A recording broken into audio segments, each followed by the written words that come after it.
Many times in grief, we are exhausted and we need to recharge our battery. And how does one do that? Well, there's all kinds of ways and techniques that people say. We can recharge our batteries by journaling. We can recharge our batteries by exercising. We can recharge our batteries by talking to people. We can recharge our batteries in many, many, many different ways.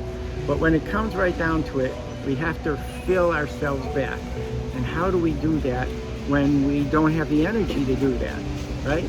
I remember when I was grieving after I lost my first son, that I had no energy. I could hardly get through a day. And alarms would go off in my head every time I was thinking about things. And, there was a big emergency situation going on in my head. So I didn't know how to recharge. I was just surviving, trying to get through the day.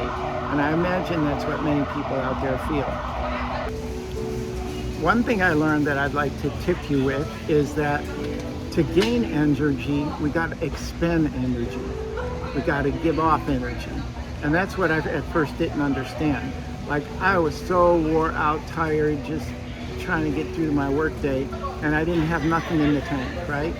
But if I got out for a walk, or I got out to exercise, I slowly began to feel that, hey, I'm getting something out of this. And the way that works is because when we're grieving, there's a lot of anxiety and what's called cortisol floating around in our body.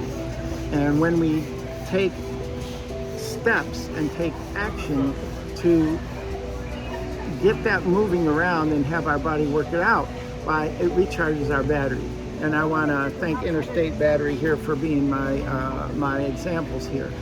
They're not sponsoring me, have nothing to do with them. I'm just in a random store and using the time to make this video.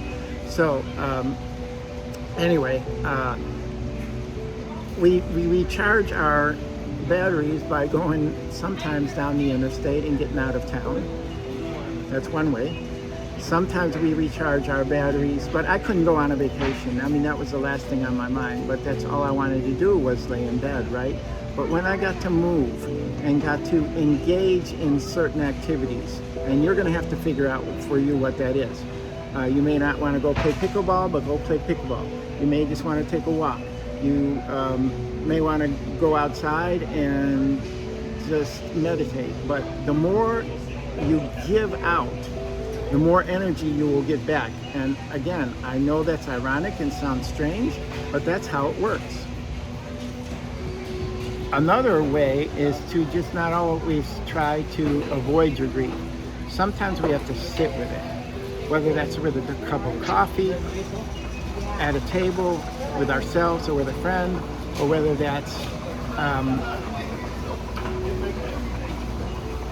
just meditating, or like I said at the beginning of the video, journaling. Journaling, everybody rolls their eyes about it, but it's one of the greatest ways to get our feelings and emotions out of us onto paper versus dictating it into our phone. There's some relationship with writing and getting it through our body out that really works, and it's very highly recommended. Now, I didn't journal, but I know people that I've helped with and coached them on how to journal, and they've really made really good success. And that's because I learned that I didn't do that, and it really helps. So there are various ways like that to recharge. Or just take some time during the day and just take a few moments.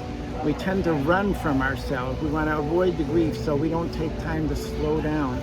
But if you slow down and take some of the energy out of it, you will find that you will recharge yourself, recharge your batteries, and you'll be able to navigate the days better. Grief is a hard thing, and we don't get a lot of sleep, and sleep can be our best friend, so we got to find other ways that compensate for our losses of sleep, where we can kind of prop ourselves up for a while until we can get back on the road to, our daily living. And that comes as a whole another set of videos and advice around that, or insight around that. So I hope you find this useful. Please subscribe to this channel because people are grieving and need help. And the more that it becomes mainstream, the more we talk about it, the more people will realize they don't have to do it by themselves.